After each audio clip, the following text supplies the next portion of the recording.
For all my team coins, check out thefootshop.com. Their link is in the description below. And for a discount on your coins, use Nepo at checkout.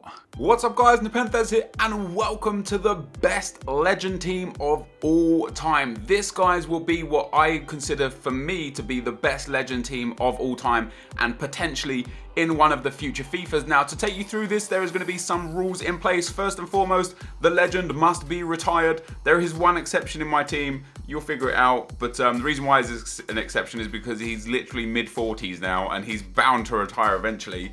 The second rule is that I actually saw these players play in my childhood and eventually adulthood. These aren't just players that I picked. Like, you know, I didn't pick Pele and I didn't pick Maradona because I wasn't around to see them play. So for me, they weren't legends. And third and foremost, this is my favorite legends team. So this is not necessarily the best players in the world. It's just my favorite team, if that makes sense. So what I want you guys to do is put in the comment section below your favorite starting 11 and 7 subs, or if you want to build something like on FootWiz or Foothead and tweet it to me, twitter.com/NepentheZ. I'll favorite and retweet the best ones that I see. But if we could get a thumbs up on the video, guys, let's try and get this over 10,000 likes. That would be much appreciated. Let's get into the team.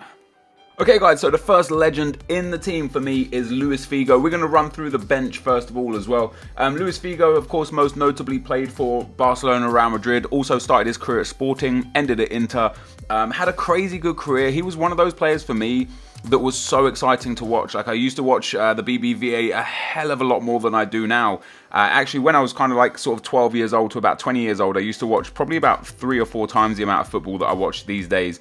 And Luis Figo was always extremely fun to watch. Now, I don't want to spend too much time on the players, guys, because otherwise this video will be super long. But Figo is in there, he had a great career, scoring 133 goals in 795 games, picking up 32 goals for Portugal in 127 games, and finds himself as that first spot on my bench. Next on the bench, guys, is Cannavaro. Of course, once again, very similar clubs for a few of these players, actually. Cannavaro most notably played for Juventus and then Real Madrid. Of course, he does already have a legend card like Luis Figo in the game. He makes it onto my bench as well. You know, always influential for Italy and in the clubs that he played for, picking up 690 total appearances. And his kind of legend status cemented by the fact that he played 136 times for Italy in a defence that was stacked with talent. You know, Italy were always known for their defence. You know, you got players like Cannavaro, like Alessandro Nesta, and yeah, he is for me a shoe-in for a bench spot on a legend team. Next on the bench, guys, we have got Roy Keane, looking like a very old man in his legend photo there. Of course, Irish, didn't really play as many times as you would have thought for Ireland. If I remember correctly, he retired quite early on in his career, but spent almost his entire career at Manchester United. Just the one season after he ended his career at United at Celtic, and a few years before Nottingham Forest, and then his hometown club, I guess. I don't even know the name of them. I couldn't even pronounce it even if I did. Roy Keane for me was one of those players I loved to hate, because as an Arsenal fan, the era that Keane was around is the era that Arsenal and United were the two dominant forces in Premiership football.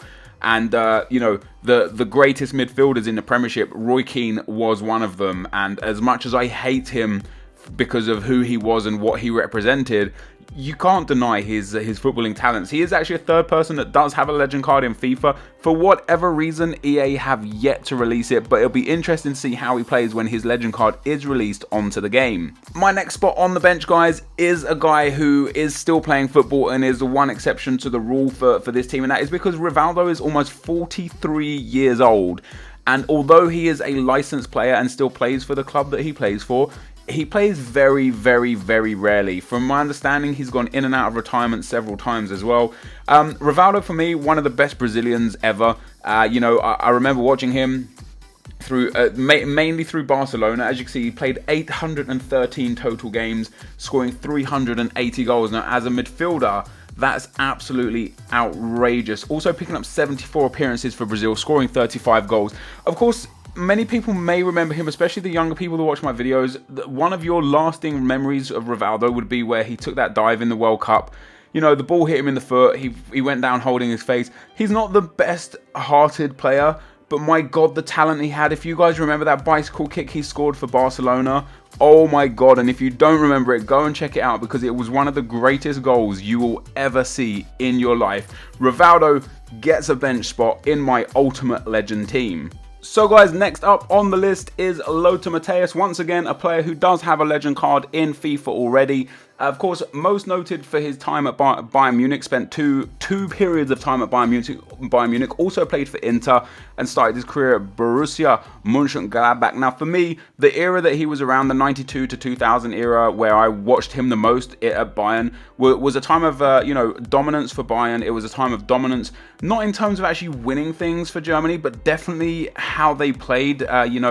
Like Matthäus was just, every time I think of England v Germany, Matthäus was always a huge part of those games and played like several positions. You know, he played either as a centre-back or as a CDM, a centre midfielder, and was just a real strong player in world football, picking up 782 total club appearances and 204 total club goals, and then a huge 150 appearances for Germany, also scoring 23 goals. Lothar Matthäus takes that 5th bench spot in my Ultimate Legends team. Next in the team, guys, is one of the greatest Brazilian strikers of all time. Of course, he used to have a card in Ultimate Team, no longer does because he retired, went into politics.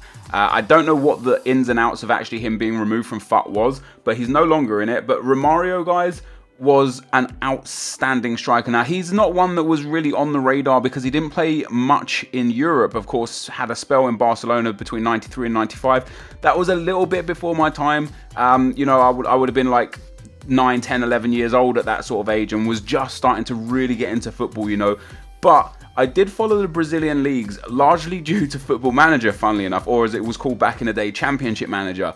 And through that, I used to purchase Romario on Championship Manager all the time, and that caused me to ignite like a real life love for him. I started tracking his career. He moved from club to club, he bounced around a hell of a lot, but he scored an obscene amount of goals in an obscene amount of games. As you can see, there's 688 goals in 886 games, also picking up 55 goals in 70 games for Brazil, and was an absolute machine on the ball. Like, unbelievable talent, unbelievable skills.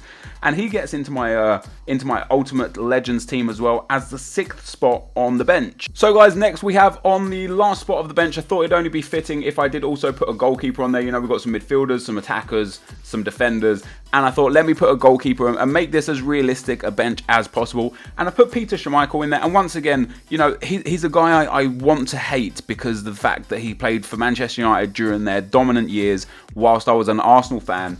But Peter Schmeichel is phenomenal. One of, if not probably the top 3, top 5 goalkeepers of all time. He won it all. He spent a lot of time at Manchester United, a lot of time at Brøndby just before he went to Manchester United. And then his career did kind of decline a bit, playing for Aston Villa and Manchester City. He was a shadow of his former self, but he still did himself justice in the top league in the world. For me, Schmeichel was one of the most frustrating goalkeepers to play, to watch people play against, especially Arsenal, He made ridiculous saves. He was just an absolute powerhouse in the team, very confident in the goal, had an incredible defense in front of him, but he was absolutely insane. And he managed to score 10 goals as a goalkeeper in 740 appearances, and even got 1 goal for his national team in 129 appearances. That in itself is liable to make any goalkeeper a legend. But for me, because again, BPL players will probably be the most fluent throughout these, for me, Peter Schmeichel, definitely a legend, fills up that bench and leaves us with just the starting 11 of my Ultimate Legend team. And whilst we're on goalkeepers, guys, the next goalkeeper is Oliver Kahn. Probably for me, the greatest goalkeeper I've ever seen. Now, some people might be thinking, wait, what? Why isn't David Seaman there? And yes, I am a huge David Seaman fan. For Arsenal, our best goalkeeper ever. But Oliver Kahn was, again, for me, the best goalkeeper ever. Like, there was legitimately no one better than him. Peter Schmeichel came close. Oliver Kahn, hands down, the best goalkeeper I've ever seen. Probably the only person in my lifetime that's ever coming close to what he achieved is Manuel Neuer. Neuer is obviously unbelievably good, Oliver Kahn, in from what I've seen of him, was the best goalkeeper. You know, obviously only really saw him during Champions League football, but even then, and obviously international, even then, it was enough to know he was one of the best goalkeepers in the world. 780 total club appearances, 86 national appearances, and gets the very first spot in my Ultimate Legend team. So guys, the first defender in the Ultimate Legend team is the right back Cafu, somebody who I am desperate to see in FIFA Ultimate Team real life. Cafu moved around a lot of clubs, most notably played for Milan, Roma, but he had for me, Cafu was not a club player, he was an international player. I know that sounds weird, but you can see that he picked up 142 caps for Brazil. Once again, the sort of player who I didn't really see play much other than internationally until his later years when he was playing for Roma, and then especially for Milan, which is where I saw the most of him. But for me, known as one of the most attacking fullbacks. You know, he didn't really score too many goals, only has 18 goals in 525 appearances, but he kind of redefined the right back role. When I think of a right back from his era, I think of Lee Dixon and Dennis Irwin, although he was a left back. I'm talking fullbacks. Nigel Winterburn. These kind of defenders that were defensive-minded fullbacks. Cafu and eventually Roberto Carlos, they redefined the kind of fullback role or the defensive wing-back role into more of an offensive role, and it really did change the shape of football. But Cafu, anyway, is in there on his merits, an absolutely outstanding player, brilliant to watch. I loved watching Brazil back in, you know, sort of early to so I guess like mid 90s to like late 2000 to, you know, around 2010 era. I loved watching Brazil, and Cafu was a huge reason for that. Next in the team, guys, is Carlos Puyol. Now, of course, a one-club man, spent his entire career at Barcelona. I've been a huge Barcelona fan again since, like, when you look at Barcelona and Real Madrid. For me, I would always pick Barcelona. Not necessarily these days. Like, I've kind of, like, a lot of things change when you don't support a club fully. Like, Arsenal is the team I will also always support. I then really, like, connect myself with other clubs due to the way they play and the players they have. And I used to be that way with Barcelona because of the players they had. You know, you look at the players that I've got put in here. You look at Figo, you look at Rivaldo, and now Carlos Puyol. There's a huge Barcelona influence in there. And that was because during this era of time, I loved watching Barcelona play football. Absolutely loved watching them play football. And to watch Carlos Puyol as a defender, he was always insane. And I don't mean insane in the sense of playing out of his skin insane, because he was out of his skin insane. I mean, he was actually insane. You know, like, he would dive in for tackles that you just shouldn't dive in for, but he would win the ball. He would, you know, put his face in the way of the ball to stop it going in the back of the net. For me, he epitomized the best centre-back in world football. I loved watching him play when he played for Barcelona, and he gets a deserved spot in my defence on my Ultimate 11. The next defender, guys, is another one-club man, and that is Paolo Maldini, playing 902 games for Milan, scoring 24 goals, also picking up 126 national appearances, scoring 7 goals. Maldini was, for me, again, one of those guys that was just, he was just the best. You know, you couldn't dispute it. He played for so goddamn long because of how good he was. From what I understand, his son also now plays for Milan. But Maldini, another with a legend card already in FIFA, absolute banker to be in my defense, and just a phenomenal defender. And we finish up this defense, guys, with another player who's already in FIFA Ultimate Team, and that is Roberto Carlos, or as many of the old Pro Evo fans would know him, Roberto Larcos. An absolute god. 820 appearances, 102 goals. As a left back, a goal to game ratio of 1 in 8 is insane. Also scoring 11 goals in 125 games for Brazil. As I spoke about with Cafu, Roberto Carlos was very much the same. Obviously, I know Roberto Carlos from his time at Real Madrid. I watched him a bit at Fenerbahce, but I just didn't really like watching Turkish football. You know, and when he moved to Fenerbahce as well, he actually moved into a midfield role. Roberto Carlos, for me, will be known as the best left back to have ever lived. He was insane. He had a free kick that probably didn't even score as many as people think, but a free kick that was just deadly, a shot that was deadly. You know, he was just magic on the ball and was an absolute joy to watch. And for me, again, completes my defence, and that completes the defence and the goalkeeper. So let's move into the midfield.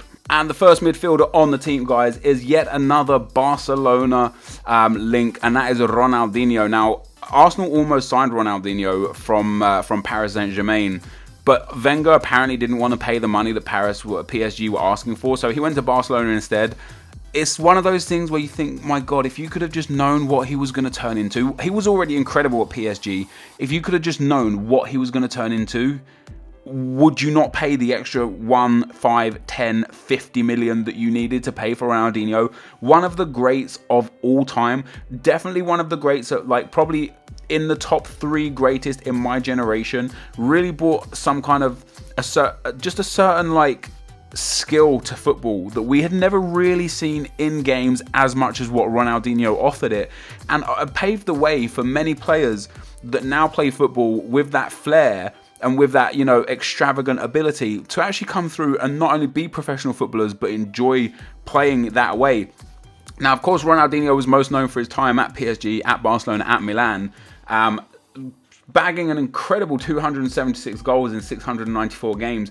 Scored 33 goals for Brazil in 97 games. And I have him on the left-hand side here, guys. I know a lot of people think because they've seen him in FIFA at Cam a lot, and he played for Milan at Cam spot, Flamengo in that midfield spot as well. He spent most of his career at Barcelona and PSG on the wings. From what I remember at PSG, either the left or the right. From what I remember at Barcelona, he was the left wing in a 3-pronged attack with Ibra as striker and Messi at right wing.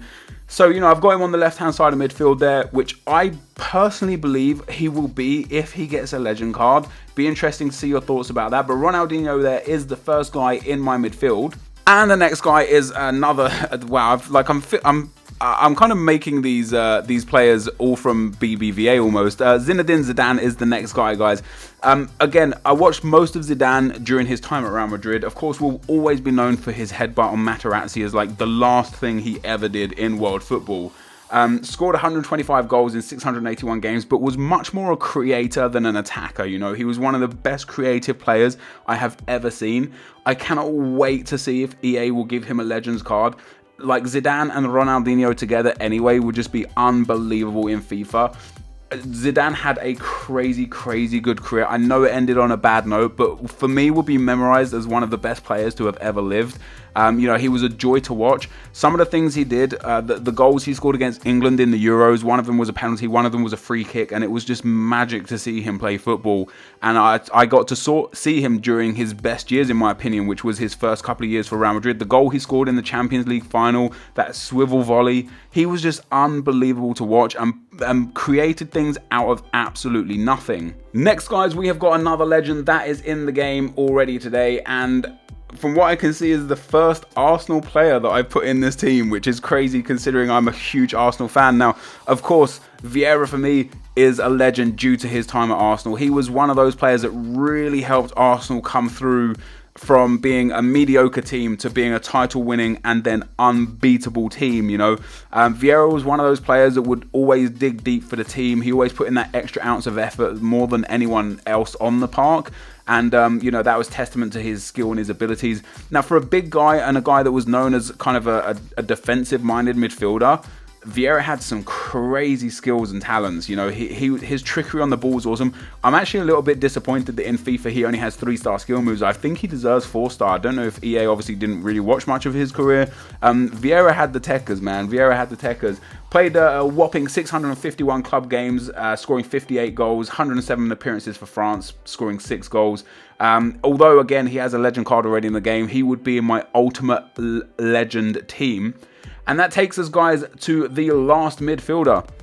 And this brings to me probably one of my, I would probably say my second favourite footballer ever. Like ever. And more to do with him as a humanitarian and a man, as well as his abilities on the field and his drive and his desire. But a lot of it is kind of like captured by the way he played for and the passion he had for England, you know, and that's David Beckham that I'm talking about. David Beckham, guys, was like the best player England has had in my lifetime. You know, maybe not technically, maybe not in terms of talent, maybe not the fastest player England have had, but he had the heart that no one else had. When England were on their dying knees, Beckham was always there to score that critical goal, to put in that critical ball. And he did it also many, many times for Manchester United, putting in those incredible crosses for York or Cole or Van Nistelrooy or whoever the striker was at the time that Man United had, Henrik Larsson. You know, Beckham for me was a footballing god. You know, he genuinely was, and I really would love to see him in FIFA. The only problem with him in FIFA now, I know a lot of people think this isn't an issue, but pace is massive in FIFA Ultimate Team. Obviously, we all know that.